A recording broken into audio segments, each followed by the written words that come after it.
Do you know it's story time, story time, story time? Do you know it's story time in our classroom today? And the title of this story is Under the Lemon Moon by Edith Hope Fine and illustrated by Renee King Moreno. And in this story, we have two vocabulary words. Our first vocabulary word is sliver. Can you see that word with me? Sliver. And sliver is a very thin slice, like this very thin slice of cake. Sliver. And our second vocabulary word is lugged. Can you say that word with me? Lugged. And lugged is when you're carrying something heavy. Lugged. Now, friends, we're going to read Under the Lemon Moon again. You may remember that it's about a girl who wakes up one night and sees a man running away with all the lemons from her lemon tree. Do you remember what happens? Did Rosalinda solve the problem? Let's begin our story. Under the Lemon Moon. Deep in the night, Rosalinda heard noises. Shh! Snap! What is that? She wondered, slipping from her bed. She peeked out past Mama's garden with its Papa's closed scarecrow and past the wash line. Way back by the lemon tree, something was moving. Heart thumping, Rosalinda crept to the doorway. Blanca, her pet hen, fluttered down from the rafters. Book, book, book, barked Blanca. Shh, shushed Rosalinda. The lemon wedge moon gave only a sliver of light. So there's our vocabulary word, sliver, a very thin slice. She waited for her eyes to grow used to the darkness. Then she saw branches shaking in the shadows. Rosalinda looked harder. A man with hunched shoulders was stuffing lemons into a cloth sack. Her lemons, from her tree. With Blanca under her arm, Rosalinda slipped out and hid behind the scarecrow. Who is this night man? Why does he take my lemons? She wondered. Squawk! Blanca flew to the scarecrow's head. Rosalinda wobbled its stick-stiff arms. Aye! Cried the night man. He grabbed the sack and fled.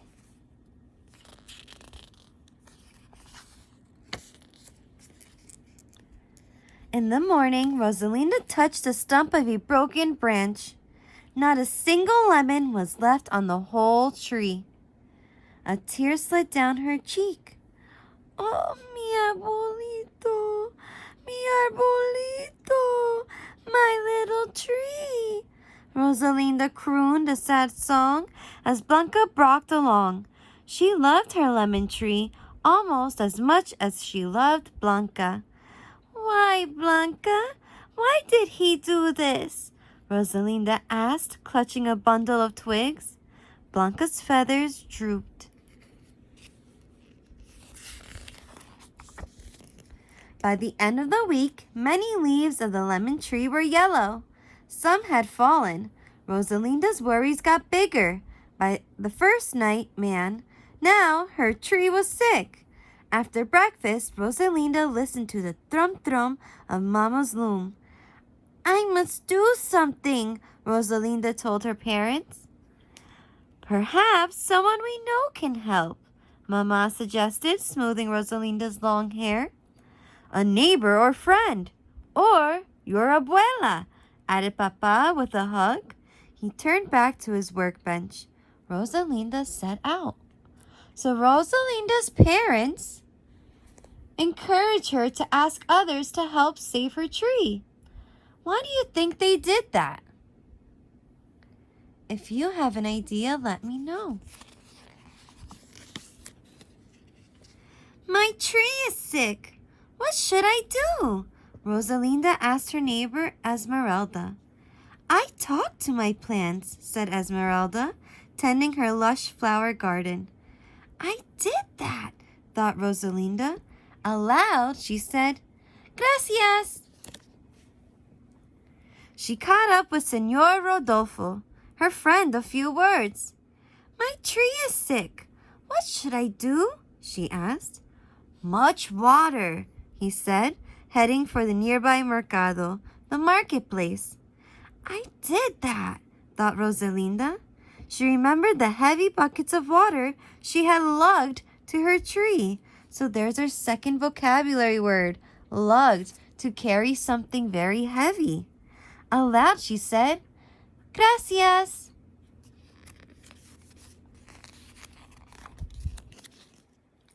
When Rosalinda arrived at her grandmother's house, Abuela was sitting on her porch in the morning sun.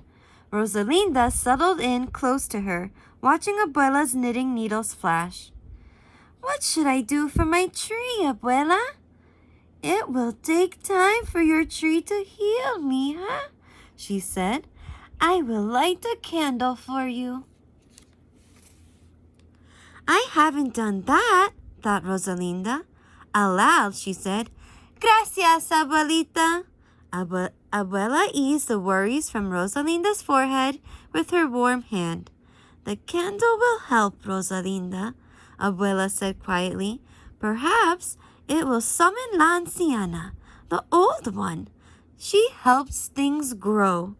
Everyone had heard rumors of La Anciana, of her powers for bringing rain and making crops grow strong and tall. Tell me again, Abuela, said Rosalinda. For many years of full moons, Abuela began, it has been said there lives an old wise woman with gentle eyes. She walks the countryside helping things grow. Where can I find her? Asked Rosalinda. No one knows, but they say La Anciana will come when she is needed. Rosalinda thought hard. I need you. Please come, Anciana. All day and night, Rosalinda waited, but La Anciana did not come. Be back by sundown, called Papa as Rosalinda and Blanca left the house early the next morning. Rosalinda waved. She walked and walked, searching.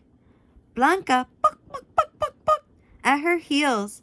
Everywhere they went, Rosalinda called, Anciana! Anciana! La Anciana did not answer. Maybe she isn't real, Rosalinda said to Blanca. Buck, buck, clucked the hen as if she understood.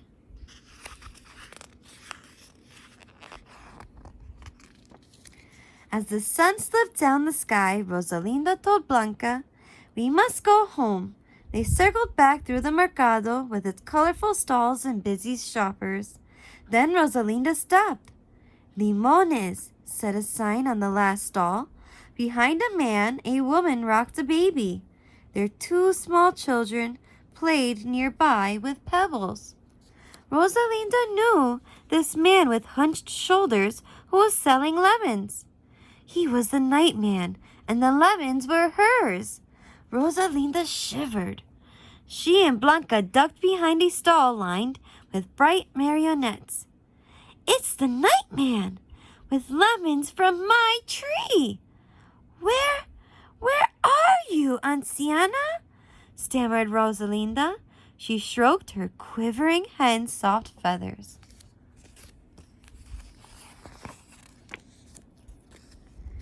I am here, came a low, sweet voice.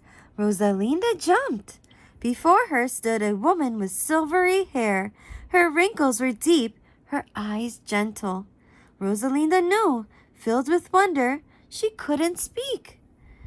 You have looked far for me, Rosalinda, the woman said. Tell me. The woman listened as Rosalinda whispered her story. To take your lemons was wrong, La Anciana murmured. Perhaps he had a need. From her flowing sleeve, la anciana pulled a strong branch with tiny buds. Mira, watch, said la anciana. Recuerda, remember, the moon will be full tonight. Rosalinda listened with her heart and mind as la anciana spoke of how to heal the lemon tree.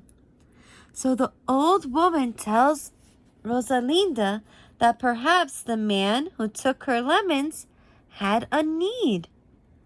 What does she mean? If you have an idea, let me know. That night, Rosalinda crept outside under the lemon moon. She closed her eyes. Mira y recuerda. Watch and remember. Rosalinda tore an old rag into strips. She held the anciana's branch against the stump of the broken branch of her lemon tree. They fit as naturally as a fat lemon fit in Rosalinda's cupped hands. Round and round she pulled the ribbons of cloth, binding the two branches until they held as one. Moonbeams poured over the sickly tree, making yellowed leaves look silver. Tired, Rosalinda curled up under her tree and dozed.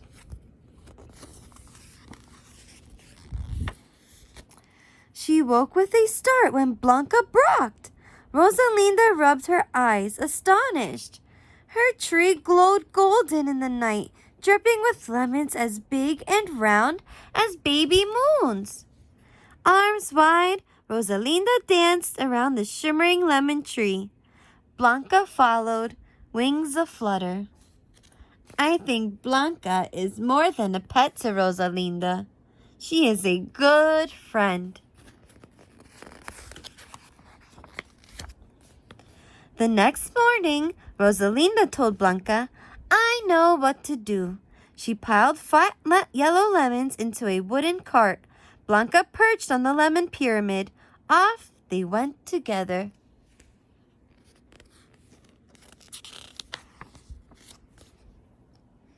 Friends and neighbors greeted her on the way. One by one, Rosalinda gave away the amazing lemons. ¡Qué grandes! How big! Gracias, said Esmeralda. Hermosos, said Señor Rodolfo. Lovely. ¡Qué jugosos! How juicy! Gracias, said Abuela. When Rosalinda had given away all but one of her lemons, she headed for the last stall of the mercado. Rosalinda stared at the nightman, and he stared back. Then her warm hand touched his cold, rough hand, and she gave him her last fat lemon. Lo siento. I am sorry. The man lowered his eyes. Rosalinda found her voice. Siembra las semillas. Plant the seeds, she told him. Do it tonight while the moon is still full. The man was quiet. He tilted his head toward his family with their worn clothes and hungry faces. For you and for them, said Rosalinda.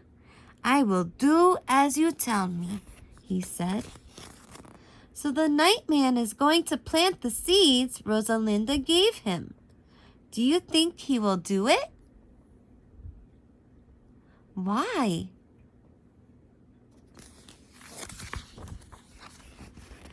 Rosalinda smiled. With a buck, buck, buck, Blanca flip-flapped into the little cart for the ride back home.